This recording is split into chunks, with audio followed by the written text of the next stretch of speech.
وسلموا علی رسولہ الکریم اما بعد فاعوذ باللہ من الشیطان الرجیم بسم اللہ الرحمن الرحیم انتہائی واجب الاحترام قبل تکریم معزز و محترم و مکرم حاضرین و سامعین، 2 دنوں سے ہم ایک حدیث پاک پڑھ رہے ہیں جس کو حضرت ابو ہریرہ رضی اللہ تعالیٰ عنہ روایت کرتے ہیں کہ حضور نبی کریم صلی اللہ علیہ وسلم نے ارشاد فرمایا کہ وہ آدمی جس نے 3 کام کر لیے وہ جنت میں داخل ہو جائے گا، اور ان میں سے وہ 3 کام کون سے ہیں؟ ایک ایمان لایا اللہ اور اللہ کے رسول پہ، پہلا کام۔ دوسرا واقام الصلاۃ، نماز قائم کی۔ تیسرا وصام رمضان، رمضان المبارک کے روزے رکھے۔ کان علی اللہ حق ان یدخلہ الجنۃ، تو اللہ اپنے ذمے اس کا حق لازم کر دیتا ہے۔ دنیا کی کوئی طاقت نہیں کہ اللہ پہ کوئی حق جتائے، لیکن اللہ جب خود اپنے آپ پہ اس کا حق لازم کر لے تو گویا یہ اس کا انعام ہے، اور وہ کام ہو کر رہے گا کیونکہ اللہ نے اپنے ذمے لازم کر لیا ہے۔ 3 کام، ایک ایمان لائے اللہ اور اللہ کے رسول پہ، دوسرا نماز قائم کرے، تیسرا رمضان المبارک کے روزے رکھے۔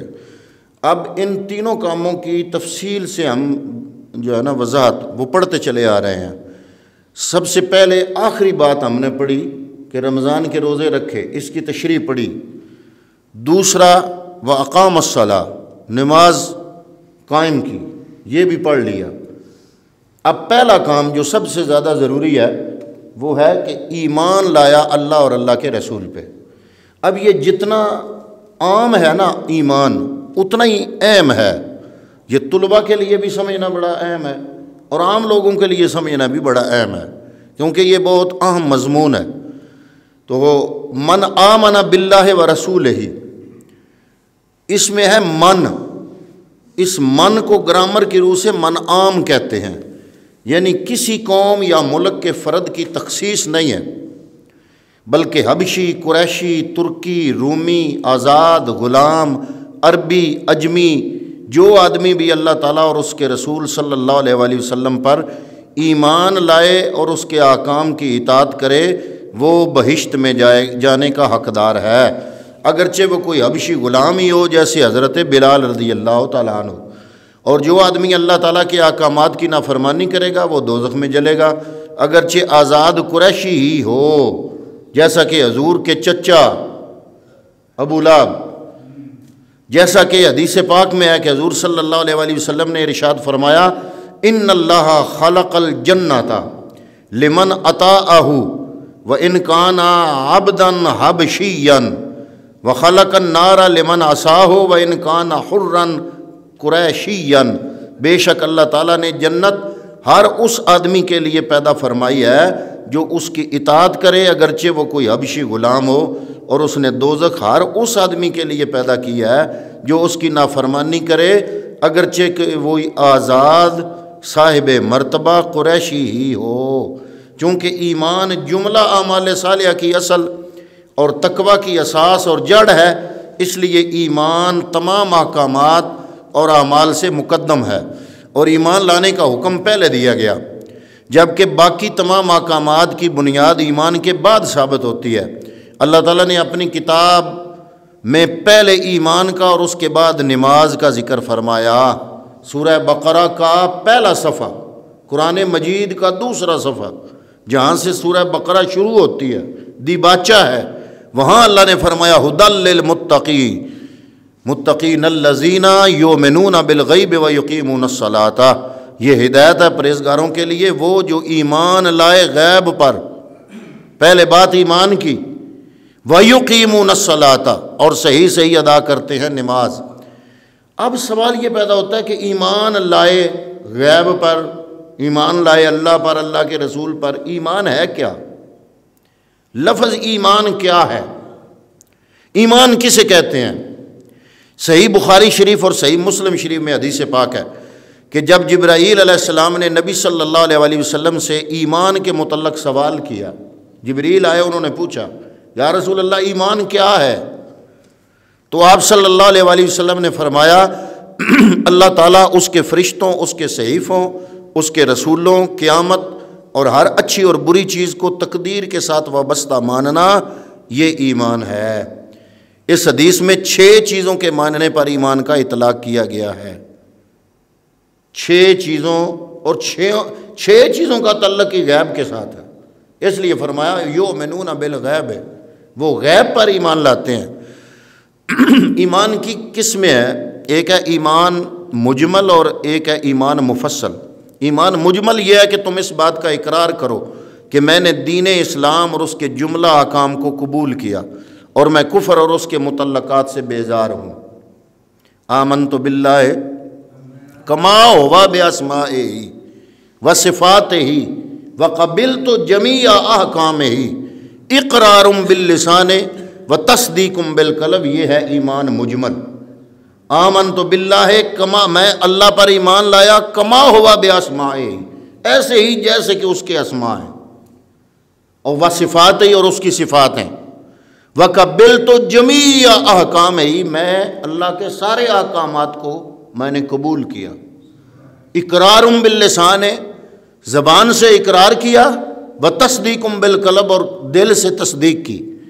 یہ ہے مجموعی ایمان کا ایک خلاصہ، اور دوسرے کو کہتے ہیں ایمان مفصل، اور وہ ہے جیسے وہ فرما رہے تھے بزرگ، آمنت باللہ وملائکتہ وکتبہ ورسلہ والیوم الآخر والقدر خیرہ وشرہ من اللہ تعالی والبعث بعد الموت۔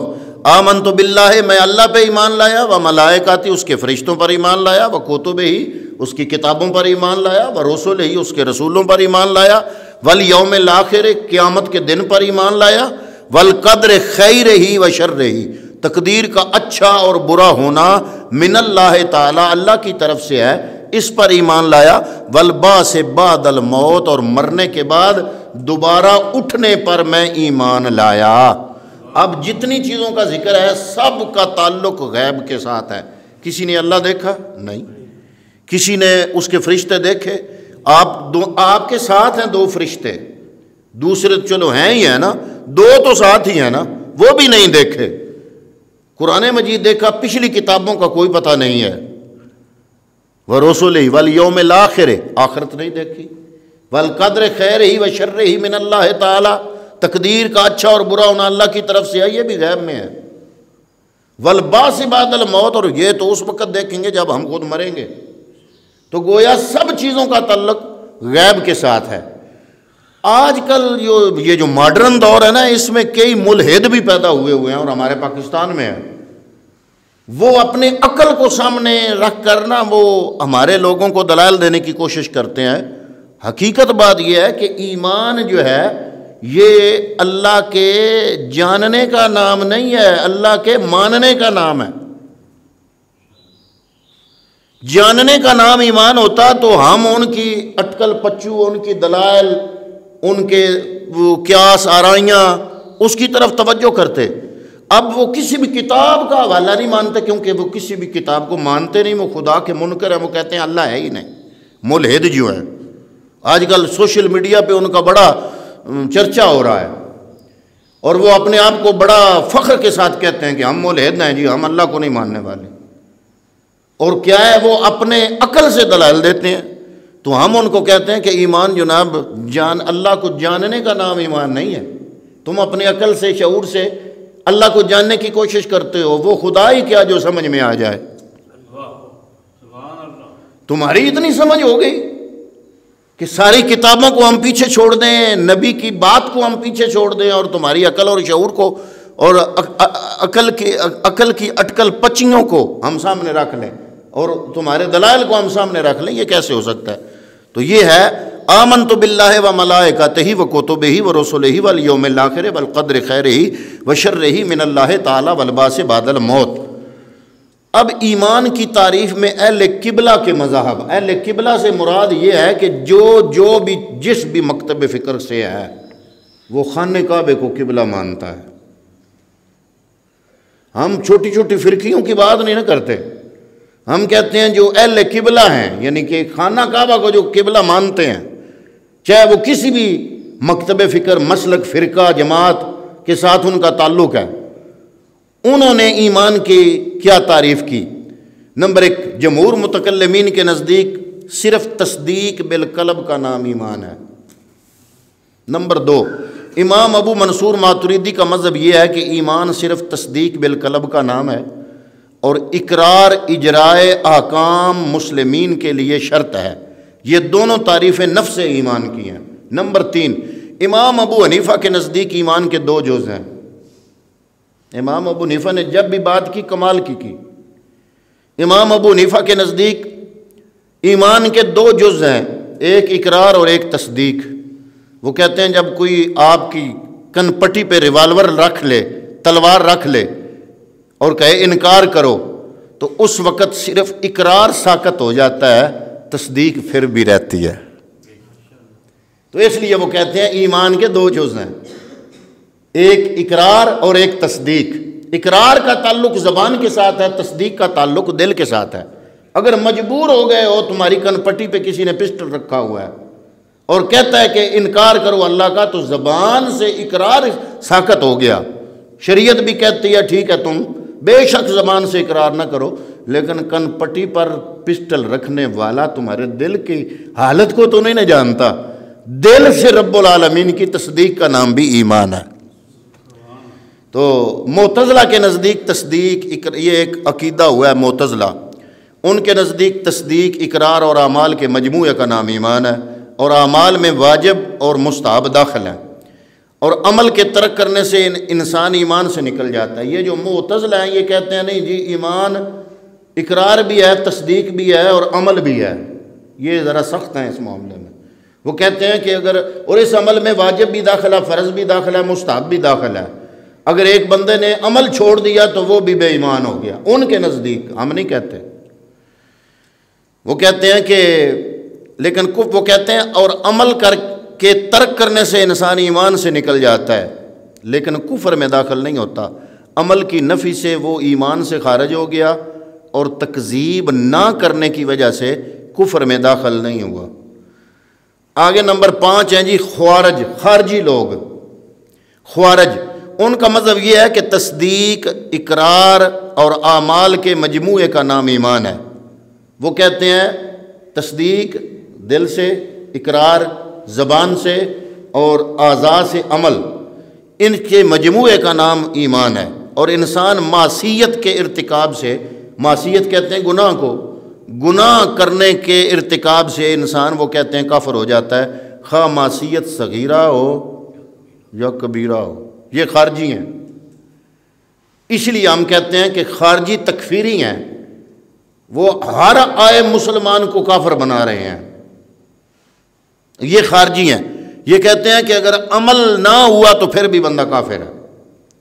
لیکن ائمہ ثلاثہ نمبر 6، ائمہ ثلاثہ اور محدثین کے نزدیک ایمان کے 3 جز ہیں، ایک تصدیق، ایک اقرار اور ایک اعمال صالحہ۔ لیکن اعمال کے ترک کرنے سے انسان نہ ایمان سے خارج ہوتا ہے اور نہ کفر میں داخل ہوتا ہے، بلکہ فاسق ہو جاتا ہے۔ یہ تعریف ایمان کامل کی ہے، نفس ایمان کی تعریف نہیں۔ ایک ہے نفس ایمان، ایمان کا موجود ہونا، ایک ہے ایمان کامل کا ہونا۔ تو وہ ہم کہتے ہیں کہ اعمال کے ترک کرنے سے ایمان کامل کی نفی تو ہو سکتی ہے لیکن نفس ایمان کی نفی نہیں، بندہ پھر بھی صاحب ایمان ہے۔ نفس ایمان اور ایمان کامل، علامہ بدر الدین عینی حنفی لکھتے ہیں کہ امام شافعی سے منقول ہے کہ ایمان تصدیق، اقرار اور عمل کا نام ہے۔ جس کی تصدیق میں خلل ہو، سننا یہ، جس کی تصدیق میں خلل ہو وہ منافق ہے، جس کے اقرار میں خلل ہو وہ کافر ہے، اور جس کے عمل میں خلل ہو وہ فاسق ہے، کافر نہیں۔ فاسق کا معنی گناہگار۔ کبھی نبی کریم صلی اللہ علیہ وآلہ وسلم کے کلام میں ایمان جو ہے یہ ایمان کامل کے معنی میں ہوتا ہے۔ کئی حدیثوں میں جب حضور فرماتے ہیں جس نے یہ نہ کیا وہ ایمان سے خارج ہو گیا، کبھی حضور کے کلام میں ایمان جو ہے یہ ایمان کامل کے معنی میں ہوتا ہے جس میں اعمال داخل ہوتے ہیں۔ جن احادیث میں اعمال کی نفی سے ایمان کی نفی کی گئی ہے ان میں ایمان سے مراد ایمان کامل ہے، اور جن احادیث میں عمل کی نفی کے باوجود ایمان کا اطلاق کیا گیا ہے اور جنت کی بشارت دی گئی ہے ان میں ایمان سے مراد نفس ایمان ہے۔ اس کی مثال یہ ہے کہ صحیح مسلم شریف کی حدیث ہے، حدیث پاک، جس وقت زانی زنا کرتا ہے وہ مومن نہیں ہوتا۔ یہ حدیث پاک ہے کہ جس وقت زانی زنا کرتا ہے وہ مومن نہیں ہوتا۔ اس حدیث میں ایمان کامل کی نفی ہے، نفس ایمان ہوتا ہے اس کا۔ حضور نے نفی تو کی ایمان کی، لیکن حضور کے یہاں پر نفی کرنے سے مراد ٹوٹل ایمان کی نفی نہیں، ایمان کامل کی نفی ہے۔ اسی طرح صحیح مسلم شریف کی ایک اور حدیث پاک ہے، رسول اللہ صلی اللہ علیہ وسلم نے حضرت ابو ذر رضی اللہ تعالیٰ عنہ سے فرمایا کہ جس شخص نے بھی لا الہ الا اللہ کہا پھر اسی پر مر گیا وہ جنت میں داخل ہو جائے گا۔ جس نے کہا لا الہ الا اللہ پھر اسی پر مر گیا وہ جنت میں داخل ہو جائے گا۔ ابو ذر کہتے ہیں میں نے کہا خواہ اس نے زنا کیا اور چوری کی ہو، آپ نے فرمایا خواہ اس نے زنا کیا اور چوری کی ہو۔ اب اس حدیث پاک میں ایمان سے مراد نفس ایمان ہے کہ نفس ایمان تو ہوگا نا، وہ ہوگا لا الہ الا اللہ محمد رسول اللہ اقرار کے ساتھ اور تصدیق کے ساتھ، لیکن ایمان کامل کی نفی اس کے عمل میں فرق آیا، اس وجہ سے ہوئی۔ جس ایمان کی وجہ سے دوزخ میں دخول سے نجات ملتی ہے، دوزخ میں دخول سے یعنی داخل ہونے سے نجات ملتی ہے، وہ ایمان کامل ہے، اس پر تمام مسلمانوں کا اتفاق ہے۔ اور جس ایمان کی وجہ سے دوزخ کے خلود سے نجات ملتی ہے، یعنی ہمیشہ دوزخ میں بندہ نہ رہے، خلود کا معنی ہے ہمیشہ، اور جس ایمان کی وجہ سے دوزخ کے خلود سے نجات ملتی ہے وہ نفس ایمان ہے۔ جن کے پاس نفس ایمان بھی نہیں ہوگا وہ ہمیشہ دوزخ میں رہیں گے، جن کے پاس نفس ایمان ہوگا اپنے اعمال کی کمی کی وجہ سے دوزخ میں جائیں گے تو صحیح، لیکن نفس ایمان ہونے کی وجہ سے خلود نہیں ہوگا دوزخ میں، ہمیشگی نہیں ہوگی دوزخ میں، دوزخ سے خلاصی مل جائے گی اور پھر جنت میں چلے جائیں گے۔ جی، اور بنیادی بات یہ ہے کہ اگر اللہ پر ایمان لانا، اس کو آج کل سوشل میڈیا پر ملحدین کی شورش نے عام انسان کے لیے بھی مشکل بنا دیا ہے۔ وہ اللہ کی ذات کو سمجھنے کے لیے اپنے عقل و شعور کو استعمال کرنے کی کوشش کرتے ہیں، اور اللہ کی ذات کے موجود ہونے پر اپنے عقل سے دلائل ڈھونڈنے کی کوشش کر رہے ہیں۔ یہ ذہنیت آج ہی نہیں، یہ شروع سے ہے۔ اللہ تعالیٰ کو ثابت کرنے کی کوشش کرنے والا بھی اتنا ہی گمراہ ہے جتنا اللہ سے انکار کرنے والا۔ اگر آپ کی مڈ بھیڑ ہو جائے سوشل میڈیا پر کسی سے دوران کمنٹس، تو آپ اللہ کو ثابت کرنے کی کوشش نہ کریں اس کے سامنے۔ کیوں؟ اس لیے کہ اللہ کو ثابت کرنے کی کوشش کرنے والا بھی اتنا ہی گمراہ ہے جتنا اللہ سے انکار کرنے والا۔ آج تک سورج کے منور ہونے کا ثبوت کس نے پیش کیا؟ اللہ ثابت کرنے سے ثابت نہیں ہوتا، اللہ کو ماننا ہے، جاننا نہیں، اور یہی ایمان ہے۔ اللہ کو ماننا ہے، جاننا نہیں، یہی ایمان ہے۔ اور ایمان پیغمبر کی صداقت کو تسلیم کرنے کا نام ہے۔ پیغمبر نے کہا اللہ ایک ہے، پر ماننا ہے، یہ دیکھو کسی نے نہیں۔ اور ایمان پیغمبر کی صداقت کو تسلیم کرنے کا نام ہے۔ اسلام تحقیق سے نہیں، تسلیم سے حاصل ہوتا ہے۔ اسلام اب کوئی اللہ کی تحقیق کرنے لگ جائے تو اللہ کی ذات میں غور کرنا گمراہ ہونے کے لیے کافی ہے۔ اللہ کو اگر آپ پہچاننا چاہتے ہیں تو اس کی نشانیاں کائنات میں موجود ہیں، ان سے پہچانو۔ جس طرح امام فخر الدین رازی نے کہا تھا کہ میں بغیر دلیل کے اللہ کو ایک مانتا ہوں، اللہ کو ایک ماننے کے لیے مجھے کسی دلیل کی ضرورت نہیں۔ آج کا ملحد کسی کتاب کا حوالہ معتبر نہیں سمجھتا، وہ صرف اپنی عقل کو معتبر سمجھتا ہے، اور جو عقل میں آ جائے وہ خدا نہیں ہوتا۔ آج کے ملحد کی عقل سے بڑھ کر پیغمبر کی صداقت کو ماننا اور اس کو مانتے ہوئے اللہ کو بغیر دلیل کے ایک ماننا ایمان ہے۔ اور یؤمنون بالغیب، کہ غیب پر ایمان لاتے ہیں، سب سے بڑا غیب اللہ ہے، تو غیب پر ایمان لانا یہی ایمان کی حلاوت ہے۔ تو دعا ہے کہ اللہ تعالی ہمیں اصل ایمان کی حلاوت اور چاشنی نصیب فرمائے۔ جتنا یقین محکم ہوتا جائے گا رب کی ذات پہ، اتنا ایمان میں حلاوت آتی جائے گی۔ اللہ تعالی ہمیں ایمان کی چاشنی عطا فرمائے۔ وما علیہ الا البلاغ المبین۔